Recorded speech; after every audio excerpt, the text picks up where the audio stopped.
Luego de haber revisado la variación genética de las poblaciones desde el punto de vista de la forma en que se evalúa a través de los marcadores moleculares y sus aplicaciones, en los diversos ejemplos que vimos en clases sobre, por ejemplo, el uso de regiones repetidas para evaluar polimorfismo, corresponde ahora analizar lo que tiene que ver con los procesos que dan cuenta de la variación, perdón, del cambio evolutivo en esa variación, más que la descripción y de sus posibles aplicaciones. En esta parte, en esta segunda parte de este, estos temas que tienen que ver con los genes en las poblaciones, vamos a entrar en conceptos que son relevantes una vez que uno ya tiene datos o estimaciones de la variabilidad, por ejemplo, de la frecuencia de determinados alelos en una población. Y ahí nos vamos a encontrar con términos como el pool genético, las frecuencias génicas, algunos modelos como el equilibrio genético, modelos de equilibrio genético y algunas características de las poblaciones que son importantes y conceptualmente importantes para entender la mantención de las características de las poblaciones, de su diversidad genética particularmente, y algunos fenómenos relacionados con la frecuencia de determinados alelos que determinan ciertos fenotipos característicos. Poblaciones. La población. ¿Qué es una población? Estamos hablando de seres vivos. Es un conjunto de organismos de una misma especie que coexisten en un área suficientemente restringida, de tal manera que estos pueden potencialmente reproducirse o cruzarse, ¿cierto? En términos de una población sexual. Entonces se está refiriendo a una población de individuos que viven en un espacio limitado por un determinado tiempo en una cierta cantidad, pero que tienen una característica en particular muy importante, que pertenecen a la misma especie, y eso está definido en alguna medida por el grado de mantenerse cohesionados genéticamente entre ellos y que los constituye como especie. Que se pueden cruzar y tener descendencia, dejar descendencia fértil. Esa va a ser una población. El concepto de población es bastante antiguo en biología, tiene una fuerte predominancia en lo que es ecología, en el estudio de los patrones de distribución y abundancia de las especies, lo que se hace desde el punto de vista de las poblaciones. En el concepto clásico de población ecológica está características como la distribución espacial, está la abundancia, la densidad, las tasas de natalidades, las tasas de mortalidades, las emigraciones, las inmigraciones, todo reunido en lo que conocemos como migraciones, estructura de edades, por ejemplo, si una población está compuesta por individuos jóvenes, por individuos mayoritariamente adultos, a eso vamos a llamar estructura de poblaciones. Toda esa caracterización y estudio de las poblaciones tiene una larga data en biología, en el área de la ecología. Sin embargo, este conocimiento de la población se ha enriquecido desde el punto de vista de que la caracterización de los individuos no solamente tendría que ver con sus movimientos, su conducta, su fenotipo, sino que también por su constitución genética. Entonces, cuando nosotros incluimos la constitución genética de los individuos a la visión poblacional, emerge una área que conocemos como genética de poblaciones. Al mismo tiempo, la genética de Mendel, eh, si uno la lleva al plano de las poblaciones, también estaríamos convergiendo a la misma disciplina, la misma visión que es la genética mirada desde el punto de vista de las poblaciones, ya no solo de los individuos, sino que del conjunto de individuos. Esto entonces es la genética de poblaciones. La genética de poblaciones nos permite estudiar los cambios que tienen las poblaciones, en particular los cambios en su estructura genética. Cuando estamos hablando de estructura genética, estamos refiriéndonos a cómo los distintos genotipos de los individuos de una población. Ya habíamos hablado antes de que es un genotipo, cómo estos genotipos se distribuyen, cómo están constituidos los genotipos, están conformados de distintos alelos que se combinan de distintas formas. Entonces toda esta dinámica eh, del genotipo de los individuos, mirada desde el punto de vista de la población, constituye la genética de poblaciones. Y la genética de poblaciones, que es un proceso poblacional, va a incidir en cómo están conformados finalmente el genotipo de cada individuo. Y si lo miramos desde un punto de vista mayor, el genoma de estos individuos puede estar influenciado por las relaciones que tiene cada individuo en un contexto poblacional. Si miramos la población en términos muy simples, en que caracterizamos a los individuos no desde el punto de vista conductual, fenotípico o de edad, por ejemplo, de forma, sino que caracterizamos en esta población imaginaria a los individuos de acuerdo a su genotipo, podemos proponerlo de esta forma, de una manera muy simplificada, en que cada individuo puede estar caracterizado por eh, dos alelos de un mismo locus. Entonces, si nos centramos en ese modelo simple de comparación del polimorfismo de un locus que tiene solamente dos alelos en la población, un caso particular, porque sabemos que para una población, o sea, un locus puede tener más de un alelo, los alelos múltiples, como lo vimos en clase también. Entonces, de la manera más simple que se puede caracterizar esto, para luego ir complejizando esto, porque inicialmente siempre la ciencia parte de situaciones más simples para luego ir, ir incorporando otros elementos, podemos caracterizarla de esta forma entonces, con por ejemplo 8 individuos, cada uno con su genotipo. Y entonces a partir de esta visión podemos estimar lo que les mencionaba al inicio en los temas de esta clase, lo que se llama las frecuencias genéticas. La primera frecuencia genética relevante es lo que conocemos como frecuencias genotípicas. Las frecuencias genotípicas que están aquí abajo a la izquierda dicen relación con la frecuencia de cada genotipo en una población. En esta población, de un simplificada, en que cada individuo está caracterizado por el par de alelos de un solo locus, nos muestra que hay un total de dos individuos con el genotipo A mayúscula A mayúscula. Entonces la frecuencia del genotipo A mayúscula A mayúscula es 2 sobre 8 o equivalente a un 25%. La frecuencia del genotipo A mayúscula A minúscula, o sea, el heterocigoto, es 4 individuos sobre 8, o sea, un 50%. Y la frecuencia del genotipo A minúscula minúscula es 2 sobre 8, también un 25%, al igual que el otro genotipo. Esta es una de las tantas posibles combinaciones que puede tener una población cualquiera en un determinado tiempo. Esto, esto es lo que puede caracterizarse en un momento dado, pero lo interesante es que esto va a ir cambiando de generación en generación, en la medida que los individuos se entrecrucen y generen descendencia, en que ellos heredan estos alelos, esta herencia de los alelos va a poder ser diferencial y en el tiempo esta estructura genética, o sea, cómo están organizados los alelos en la población, puede ir cambiando, puede ir aumentando el genotipo A mayúscula, o sea, el homocigoto mayúscula, podría ser 2, luego podría ser 3, podría ser 4, podrían ir fluctuando estas frecuencias genotípicas. Esto siempre va a cambiar. Es muy raro que en las poblaciones naturales esto cambie. En poblaciones artificiales, crianzas que podría desarrollar el ser humano, es probable que se puedan manipular. Pero son situaciones distintas.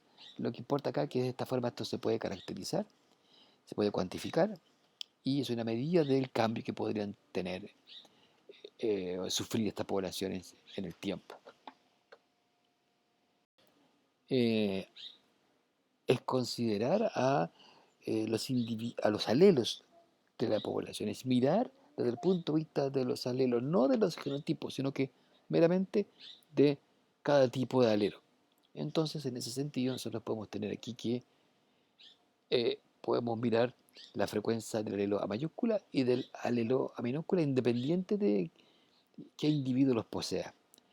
Entonces, desde esa perspectiva, nos va a interesar saber cuántos alelos A mayúscula hay en relación al total de alelos, o cuántos alelos del tipo A minúscula hay también en función o en relación al número total de alelos. Así entonces, en este caso particular, la frecuencia del alelo mayúscula va a ser 8 sobre 16. Si los cuentan, independiente de los individuos que lo posean, vamos a tener 8 alelos mayúsculas sobre 16.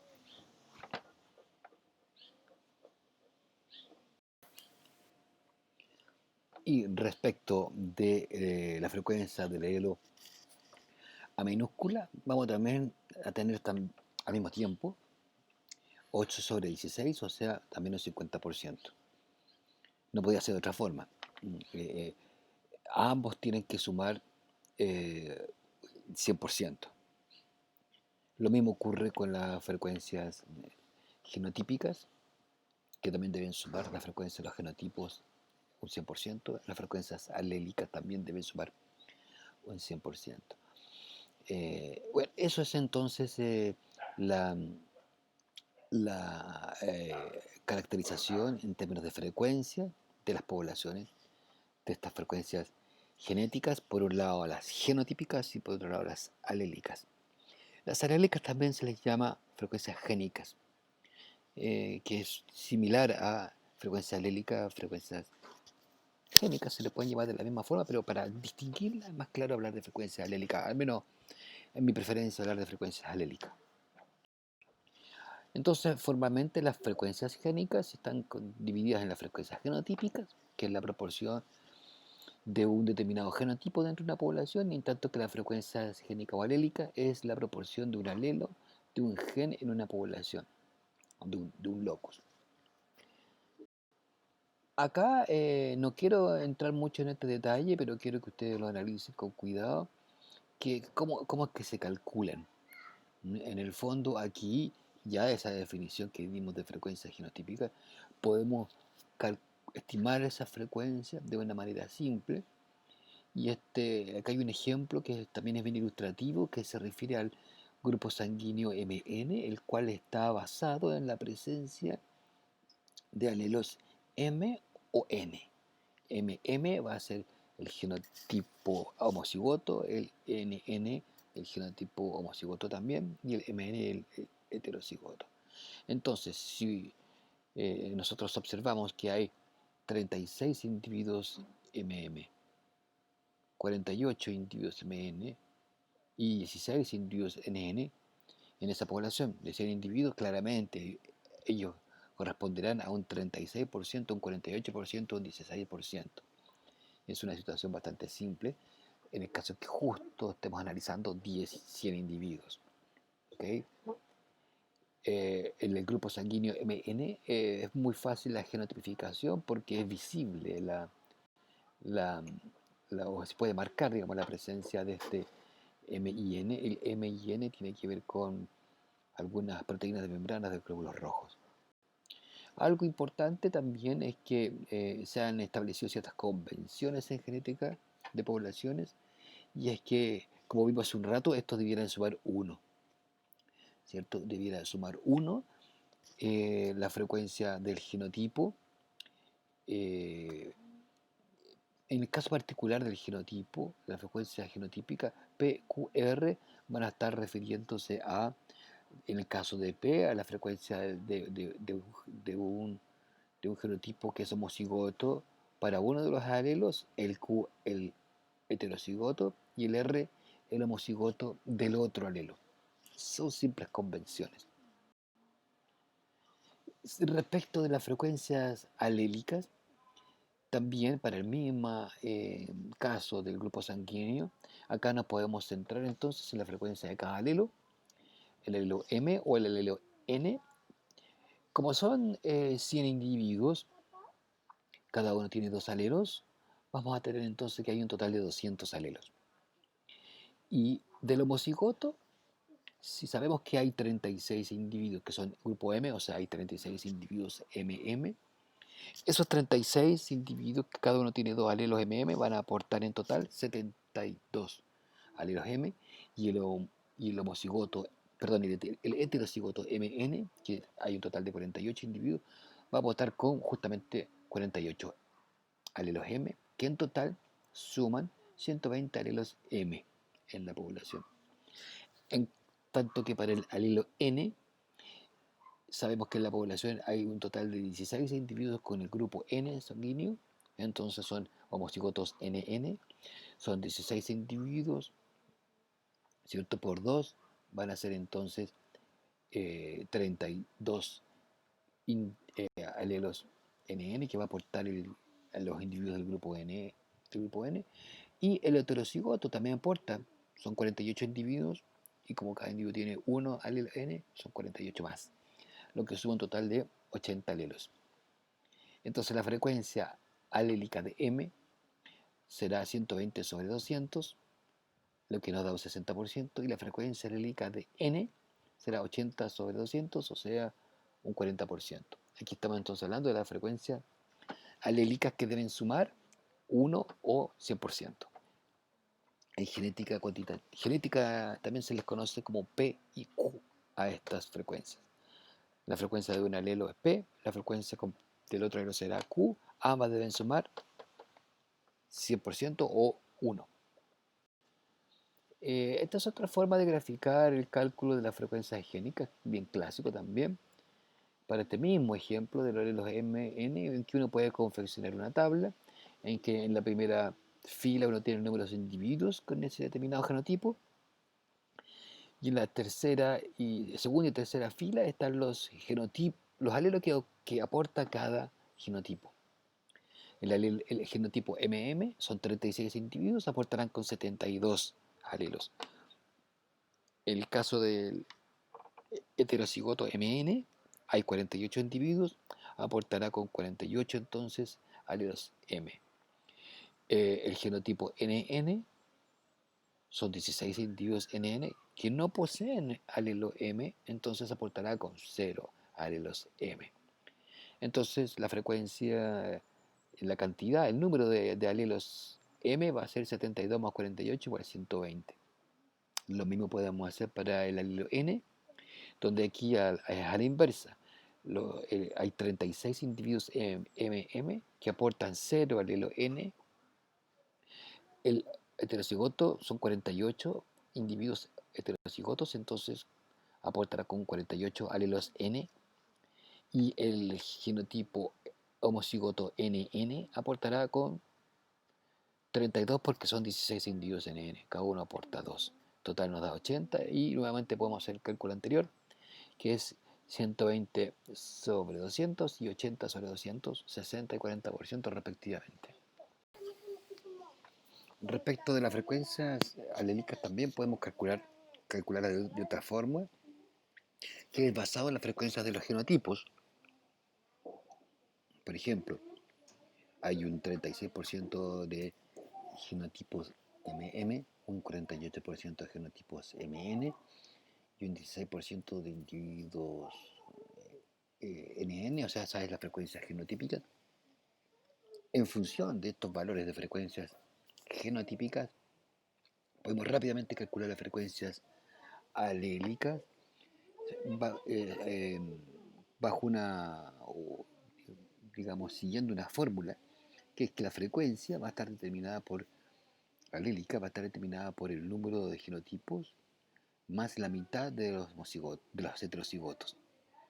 Entonces, si ven abajo, está para la frecuencia de M, va a ser MM más un medio de MN. Es decir, va a ser 0.36 más la mitad de 0.48. El 48 se refiere a los heterocigotos. Entonces la frecuencia va a ser 0.36 más 0.24, da 0.6, o sea, un 60%.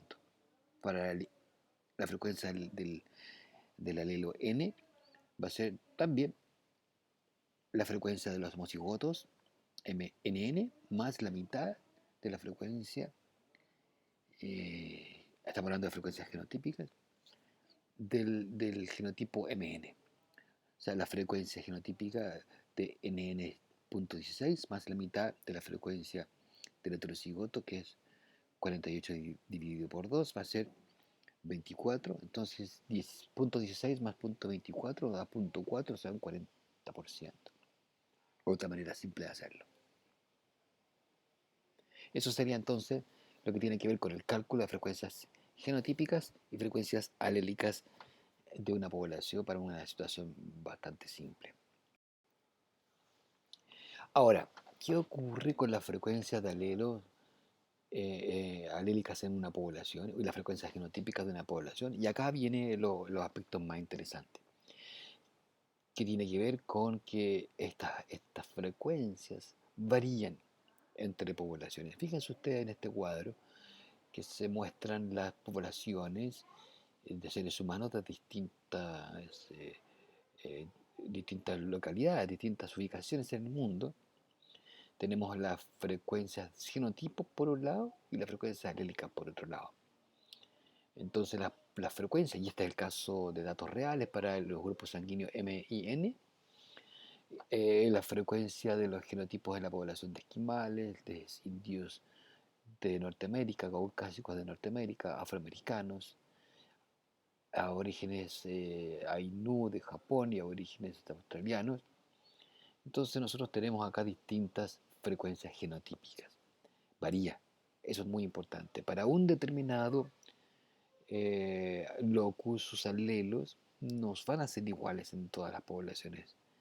Van a haber variaciones. Fíjense ustedes que para los esquimales el genotipo más frecuente es el MM y el menos frecuente es el NN, lo que es absolutamente inverso, opuesto en las poblaciones aborígenes de Australia, donde el genotipo más frecuente es el NN y el MM es muy bajo. Entonces se producen esas diferencias, esas variaciones. En las dos columnas de la derecha, a partir de esas frecuencias genotípicas, podemos nosotros estimar las frecuencias alélicas. Un poquito mirando, ¿cierto? Mirando más bien los alelos. Y claro, como tenemos una alta frecuencia del genotipo MM, obviamente la frecuencia del alelo M es alta. En el caso de los esquimales, nuevamente, 0.91%, ¿cierto? Son alelo M y apenas un 8% de N. Y en el caso de los aborígenes australianos, como hay una alta frecuencia genotípica del alelo NN, tenemos también una alta frecuencia alélica de N, alcanzando hasta el 82%. Eso es un aspecto interesante de observar, que tiene que ver con que esto se producen variaciones espaciales en la frecuencia de los alelos y también temporales, o sea, en el tiempo la frecuencia genotípicas y alélicas de los aborígenes australianos, por ejemplo, puede ir cambiando en el tiempo, de acuerdo a cómo se den ciertos factores intrínsecos y extrínsecos en esas poblaciones. Lo que les mencionaba hace un rato, eh, estos frecuencias genotípicas y alélicas tienen que sumar 1 en ambos casos, PQR, que hace referencia a la frecuencia del genotipo homocigotos y heterocigotos, y en el caso de alélicas, P y Q, que va a hacer referencia a un alelo o al otro, en ambos casos deben sumar 1. Una cosa que es muy importante es que en genética es que los genetistas se dieron cuenta, en genética de población estamos hablando, se dieron cuenta de que es posible y es relativamente obvio, como lo vimos recién, calcular las frecuencias alélicas a partir de las genotípicas. O sea, si nosotros podemos identificar los genotipos, calcular las frecuencias genotípicas, para el caso que vimos recién, el cálculo de frecuencias alélicas a partir de esas frecuencias genotípicas es algo trivial, podemos tomar las frecuencias de los genotipos y contar los alelos, de acuerdo a la presencia de estos alelos en los genotipos. Eso es bastante trivial y se puede calcular. Sin embargo, lo inverso, calcular las frecuencias genotípicas a partir de las frecuencias alélicas no es trivial. Yo puedo tener una frecuencia alélica de 90% de un alelo y de un 10% del otro alelo. Puedo tener ese dato, supongamos, pero ¿cómo puedo estimar la frecuencia genotípica de esa población? Porque podría, con esas mismas frecuencias alélicas, podría tener distintas combinaciones de frecuencias genotípicas. Entonces, esta es una pregunta súper importante en genética de poblaciones. ¿Cómo poder estimar las frecuencias genotípicas a partir de las alélicas? Es algo que no es trivial. Y en términos conceptuales uno podría indicar que es equivalente a preguntarse cuál será la frecuencia genotípica en la siguiente generación. Se fijan, acá hay un juego interesante porque uno puede tener una evaluación de la frecuencia de ciertos alelos en la población y con esos alelos uno podría decir, bueno, cuál será la frecuencia de los genotipos en la siguiente generación. Y eso no es fácil hacerlo. No se puede hacer directamente, a no ser que uno ya tenga los datos. Pero resulta que no es trivial y es una manera de proyectar cómo podrían darse las frecuencias genotípicas en una población si yo tengo ciertas frecuencias alélicas. Entonces aquí hay un juego teórico muy interesante que lo desarrollaron algunos genetistas y biólogos evolutivos. Eh, eh, Se puede analizar desde el punto de vista del pool genético, donde el pool genético nos hace referencia a esta, este entender a la población como un grupo de alelos que se mueven como partículas que pueden estar envueltos dentro de un individuo en forma de pares, pero si uno lo mira como el pool, como todo el set de alelos, podríamos llegar a una estimación de las frecuencias alélicas, perdón, de las frecuencias genotípicas. Y también se puede analizar a través de utilizar una herramienta que es una tabla de apareamiento. Lo vamos a ver enseguida. Aproximación del pool genético. Acá hay que tomar una posición bastante conceptual y teórica, que lo hicieron los genetistas. Entonces, imaginemos que tenemos un huevo fertilizado. Un huevo fertilizado. Este huevo fertilizado podrá haber recibido un alelo A o un alelo A minúscula, tanto de su padre como de su madre, de acuerdo al siguiente esquema, que es la probabilidad de haberlo recibido. Vamos a ver la probabilidad de heredar el alelo A como P y la probabilidad de heredar el alelo A minúscula como Q. Entonces se producen todas estas distintas posibilidades. Entonces tenemos tres columnas con el alelo del padre, el alelo de la madre y la probabilidad conjunta. ¿Qué ocurre? La probabilidad de que ese huevo reciba un alelo A mayúscula de la madre y una A minúscula del padre va a ser igual al producto de las probabilidades. Recuerden, estadística, que la probabilidad de que se den simultáneamente dos eventos independientes es el producto de cada probabilidad.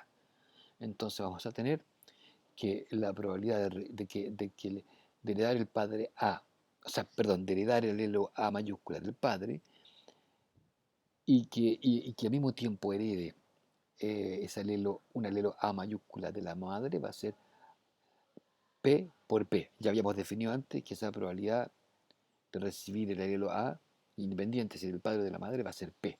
Entonces aquí sería P por P y entonces P cuadrado que vamos a llamar a la probabilidad conjunta. Después tenemos la probabilidad de recibir del padre el alelo A y del alelo madre el alelo A minúscula, que sería P y Q, ¿cierto? Y lo inverso, recibir el alelo A minúscula del padre y el alelo A mayúscula de la madre va a ser QP, que en el fondo los factores no altera el producto, eso lo sabemos de matemáticas, ¿cierto?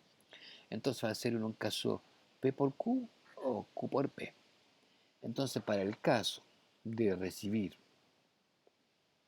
alelo A mayúscula y A minúscula, o sea, ser heterocigoto, va a ser igual a 2PQ. De una forma o de otra forma, vamos a tener entonces que va a ser igual a 2PQ. Y por último, la probabilidad de recibir, de heredar el alelo A minúscula, tanto del padre como de la madre, va a ser Q por Q. Entonces va a ser Q cuadrado.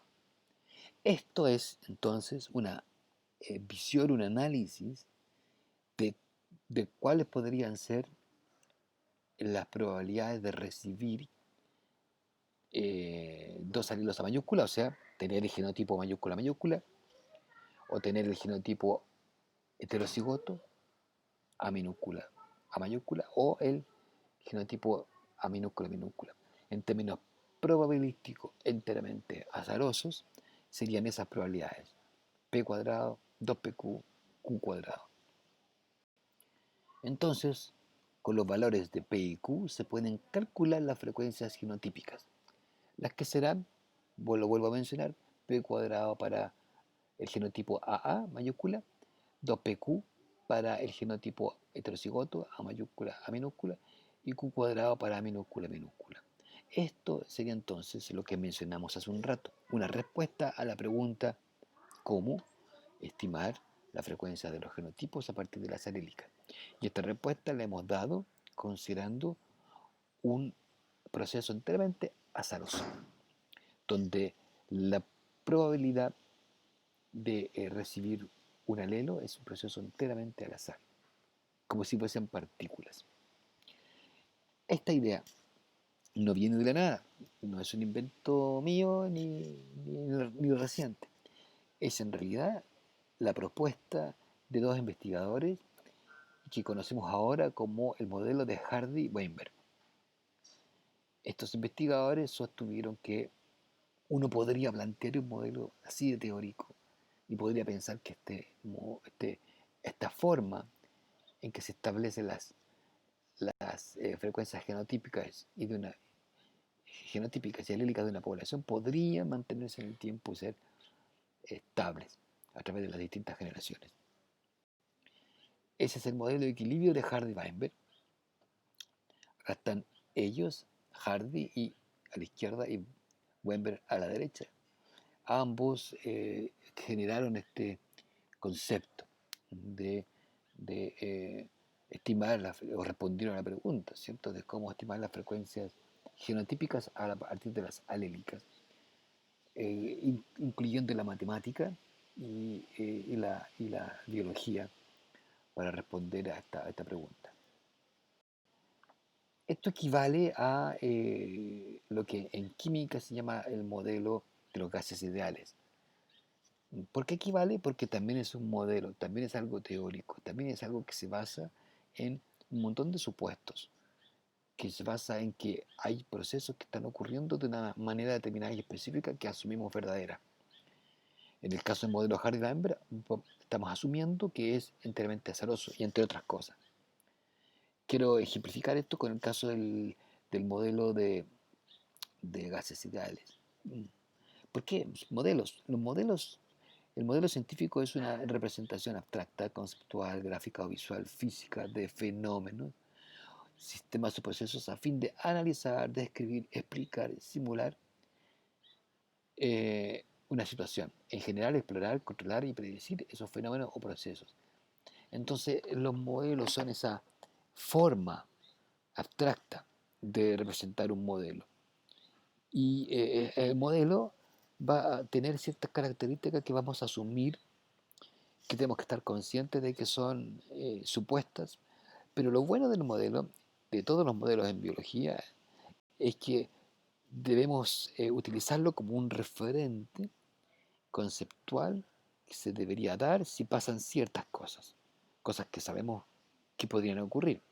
Pero este modelo no es realmente una aplicación de lo que está ocurriendo, es un modelo que nosotros ocupamos para compararlo con la situación real. Se compara lo real con el modelo. Yo puedo comparar un gas que observo y veo si se comporta en relación, por ejemplo, a este modelo de gases ideales, que el modelo de gases ideales nos dice que el producto de volumen por la presión va a ser igual al número de moles por el número por una constante de gas y temperatura, y se produce este equilibrio de los gases. Pero si un gas no se comporta así, por lo menos vamos a saber qué tan distante está de una situación teórica o qué tan cercano está. Un gas cualquiera se puede estar comportando de una manera tal cual a la predicha por el modelo, entonces podemos ya saber muchas cosas de ese gas que estamos observando porque ya sabemos cuál es, cómo se comportan los gases de acuerdo a este modelo. Lo mismo pasa con las poblaciones. Podemos entender una población si la comparamos con un modelo, por ejemplo, de Hardy-Weinberg, y vemos que si una población natural no se distancia de ese modelo, entonces ya podemos al menos decir que tiene propiedades, tiene características, tiene un funcionamiento como el modelo de Hardy-Weinberg. Esa es la lógica. Entonces, en el caso del modelo Hardy-Weinberg, de las poblaciones, este modelo asume muchas cosas. Como vimos hace un rato, es enteramente al azar. Eh, la, la probabilidad de heredar alelos. Pero eso exige varias cosas desde el punto de vista de lo que está pasando en la población. O supone también en varias cosas. Que la probabilidad de recibir el alelo A o el alelo A mayúscula es independiente. Son totalmente independientes los alelos A y A minúscula en cuanto a la probabilidad de que se hereden de padres a hijos. Eso es cierto si el apareamiento es enteramente al azar. O sea, no hay un ordenamiento en el apareamiento. Los individuos se parean todos en forma totalmente azarosa. Va a suponer también que la frecuencia del aeropeiq es igual para machos y hembras. O sea, la probabilidad de heredar el alelo A o el alelo A minúscula, que lo herede el padre o que lo herede la madre, es una probabilidad idéntica. No hay sesgo, digamos, habría paridad en términos actuales. No habría sesgo en la probabilidad de heredar. Supone también una población infinitamente grande. Supone una población grande, supone organismos diploides, supone reproducción sexual, supone que los padres con los hijos no se reproducen entre sí, o sea, no hay sobreposición de generaciones. En varios organismos ocurre eso, que los padres se reproducen con los hijos. Eh, Tampoco debería de haber migraciones, o sea, no hay individuos que se van o individuos que llegan a la población. No hay mutaciones. Fíjese usted, supone que no hay mutaciones, que los alelos no cambian en este proceso. Y también que no hay selección, que no hay ventajas ni desventajas de los alelos. No hay mutaciones, no hay selección. Fíjense ustedes, entonces son varios supuestos que podríamos sospechar que no se cumplen. Pero si resulta que una población presenta frecuencias genotípicas esperadas por el equilibrio Hardy-Weinberg, podríamos con cierta tranquilidad asumir que estos supuestos son verdaderos. No sé si se entiende la lógica, pero esa es la idea. Yo tengo un modelo que funciona de una manera teórica y si yo observo mi población, esa población no es diferente en cuanto a sus números a lo que uno espera a partir del modelo, podemos atribuirle a esa población observada las características del modelo. Acá está la forma también de estimar esta frecuencia. Entonces, si las frecuencias genotípicas de una población natural no están en equilibrio, o sea, si al observarla respecto a lo esperado por Hardy-Weinberg no se observan valores similares, uno podría decir entonces que algunos de los supuestos del modelo de Hardy-Weinberg, resumido como HW, no se cumplen, al menos uno. O sea, si uno observa una población en cuanto a las frecuencias genotípicas observadas, uno calcula las frecuencias alélicas y proyecta esas frecuencias alélicas a la población de estudio y se da cuenta de que las frecuencias alélicas nos originan frecuencias genotípicas distintas a las observadas, podemos decir que entonces que no se está cumpliendo el equilibrio Hardy-Weinberg y podría deberse a que al menos uno de los supuestos del equilibrio Hardy-Weinberg no se han cumplido. Y después de varios análisis, varios estudios, se ha observado que cuando se hace ese ejercicio, uno se puede dar cuenta de que las violaciones más comunes a estos supuestos, o sea, cuando los supuestos no se cumplen, es porque la selección natural ha operado en la formación de gametos o en algún momento entre que se evalúa el estudio y entre el momento en que se genera y se evalúa el estudio. O el apareamiento no es al azar, efectivamente habría un sesgo en el apareamiento, habría selección sexual, por ejemplo, habría apareamiento ordenado. La selección proviene, y esto podría ser también, de que en realidad estamos estudiando poblaciones que no son verdaderas, porque a lo mejor no son dos poblaciones, sino que es una sola población. Podría ocurrir que uno haya hecho un estudio de dos poblaciones creyendo que son dos, pero puede que sean las mismas poblaciones. Y lo otro que también podría estar ocurriendo, que eh, los genotipos podrían tener distintas probabilidades de ser incluidos en la muestra azarosa. Podría haber algunos genotipos que son más probables de ser tomados, de ser estudiados, que están más frecuentes, que están más visibles, que son más fáciles de estudiar, no sé, pero se refiere a que no hay igualdad en la probabilidad de los distintos de ser estudiados. En el fondo, la idea es que podría estos supuestos no cumplirse, los supuestos del equilibrio Hardy-Weinberg, y en ese caso las poblaciones no se están comportando como ese equilibrio y por lo tanto están comportándose de otra forma debido a un factor distinto que podría ser justamente alguno de los supuestos que se ha violado, uno o varios supuestos que se han violado.